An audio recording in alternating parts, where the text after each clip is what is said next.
So I've been reading that book called Determined. Yeah.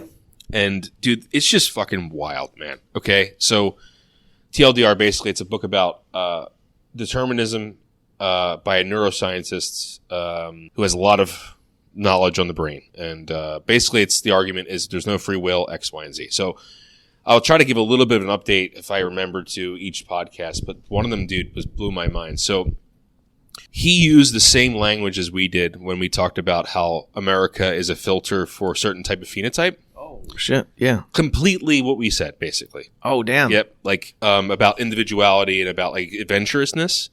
How America is a filter for that. Oh, wow. Yeah. So there's some genomic to phenome, like phenome, like representation of what America is. Yeah. Absolutely. And then another part that blew my mind was, the conception is a lot of Eastern peoples are more communistic, if you will, and then Westerners are more individualistic. So there's a certain allele that's associated with individualness, if you will. And it's in 24% of the population in Northern Europe and European population. So 24% of the population has this allele. Guess what it is in like China? Like handful of percents. Less than 1%. But that's not race, right? This is a specific allele towards. This is an allele that happens to be in those populations. It's not. Yeah, it does cross a racial line, white versus Asian. Right. But it's driven by rice farming. Okay. So in southern China, where mostly it's rice, it behooves people to work together, right? To work together towards farming rice. You don't have a rice farm. You have like the whole area that's farmed for rice. You have multiple families that are working together to build this, right? So the prevailing theory is because of that. That's what drove the fixation of this basically allele for communistic life, right? Oh, so you're saying that the farm mentality to commune farm, right mentality. Now in North China, where it's mostly wheat, that allele for individuality is much higher, like 10 to 20% of the population. So it mirrors more of the Europeans.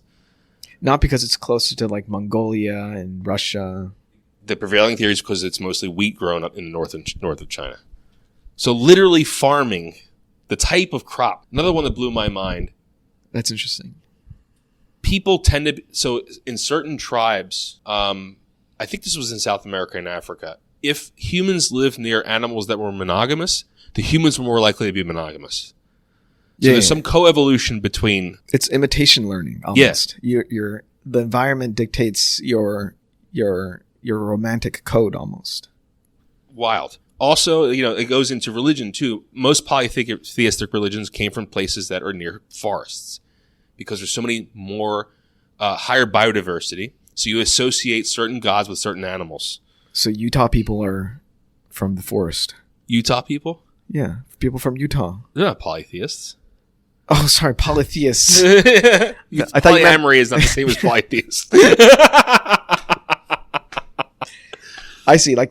So Japanese people are polytheist. Shinto. Yeah. So there's a sense of almost a decentralization of gods. Yeah. Right. Because it's they're everywhere. Yeah.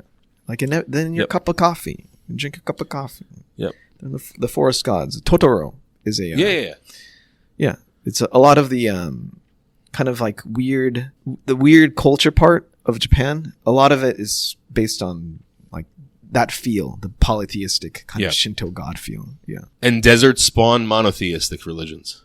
Damn, the Abrahamic gods. Yeah. It just some of these things blew my mind. I can go into, just the way the brain works. He just goes in the way the brain works. And his argument is find me the neuron that got its stimulus out of nowhere. And I will concede to you free will exists, right? That's his argument. Find me that neuron that turns on, that reaches its action potential, not from either prior biology or prior environmental stimuli. Well, wouldn't you say that it's epistatic in the sense that, or epigenomic in the sense that your environment also dictates? 100%. Yeah. Yeah, it's the genetic environment interaction that causes you to make decisions. Right. Yeah. But if a polytheistic genomic person like me goes into the desert, would I come up with a monotheistic I don't know. Depends on your state of alleles and how they interact with the environment, right? Depends on your. But it'll be less. It should be, given his argument is correct. It should be less than a person who is from the desert. Yeah, unless you're a fluke part of your forest population that has all the monotheistic alleles. Right. You have to do a mass movement of like people from the forest into the desert and see how they start thinking. Yeah, but it's just wild, man. It's a great book. I really highly recommend everyone read it. If you're interested in that whole free will versus determinism debate. I love the idea of that. The desert. If you're from the desert, you're monotheistic. Yeah, it's because there's fewer things to latch onto. Yeah, right. There's a moon. There's a sun. There's like sand. One tree. Yeah, that's on fire. Yeah. It's easier to imagine that there's one God that's controlling things, right? Yeah. Even though, and people are going to say most of the ancient desert religions were polytheistic. That's true, but they evolved into monotheistic religions, right? Mm-hmm. So, whereas look at India. How many gods are in Hinduism? Like thousands, and right? The jungle, right? Yeah. Because the biodiversity is huge. Yeah. How can you if you're a person, you look into a jungle and think of there's only one God. Yeah. Right? Right. If you start, just staring at a jungle and all these creatures and all these things happen. Yeah. It's just so much life going on. Yeah. It's hard to think there's like one thing that's controlling all of it. Yeah. Whereas if you're like in a relaxed, because I don't think the jungle is a relaxing place. No. If you look at it, right? So, yeah. It's just too much life. If you're in a desert and you're calmer, right? The visuals are calmer. Yeah. Then you might your focus crystal might latch onto this one thing, which is like this one God. Yeah. Right. Damn, that's interesting. Pretty cool. Like even in ancient Egypt, was a polytheistic religion, but the sun Ra was the top, right? And that right. Well, it goes to without saying that there's a feedback loop from people who believe in it will have sex with people who believe in it, and the people who don't believe in it will be outcast, and they won't reproduce, and therefore the genomic stability of this monotheistic, allele surfaces. Yeah, absolutely. No, it's just interesting. Like, the thing with China, it just made me think so much about maybe the reason why communism was so popular in China was because it was already part of the genetic background of the people there, right? Having a shared resource kind of like way of life, you know? But it's a fascinating book. Yeah. He goes through all kinds of different stuff, but. Well, it's the same like in Japan, rice, right? And I would say Japanese people are very much hive-brained compared to Americans, right? Like don't rustle on your feathers too much. Yeah. And if you are, you do it in private. Yeah. It's interesting. Yeah. Rice. It's a good read, man. It's a really good read. I really highly recommend it. Yeah. Okay. I'm probably. So right now I'm in the part where they're talking about chaos theory. So I'm really excited about. Cool. Yeah. Because like chaos theory, you would imagine is the kind of like the Achilles heel of determinism, because it talks about parts that you can't predict. Right. If I fart in this room right now and you smell it and you're like, oh, and that uses some ATP that you would use later to like figure out genomics that you would have, been able to propose and then to a paper, like a promotion or something based upon. And then the Nobel Prize is based on my fart. Right.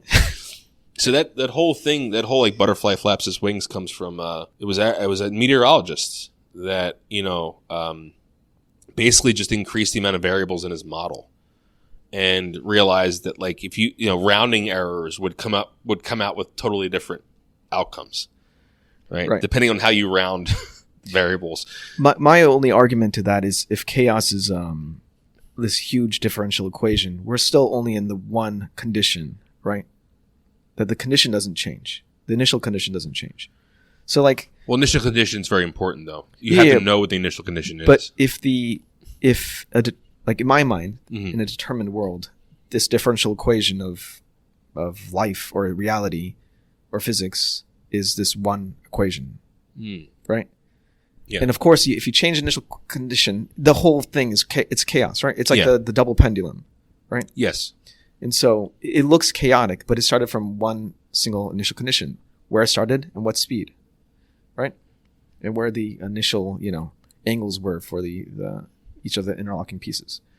So that's all that is. And it looks chaotic at one point, but it's following physics. Yes, I agree. I think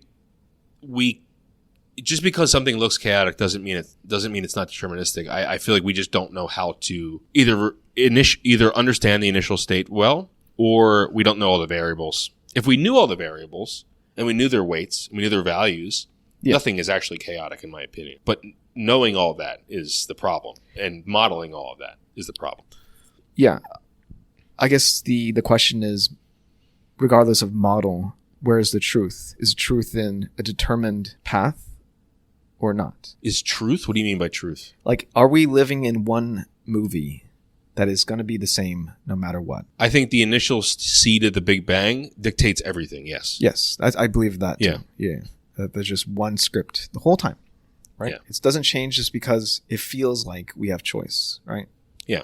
We have choice because we're like this layer that's dumb, this stupid model built on such complexity that we have to make a predictive model that's kind of dealing with, a limited amount of input with limited amount of resources in your brain to predict how to live longer. So I think that's all what we experience is, but the truth is chaos, right? The truth is chaos, yeah. And this is the one script of chaos, and we have no way of tapping into it because it's too expensive. Yeah, at least not yet.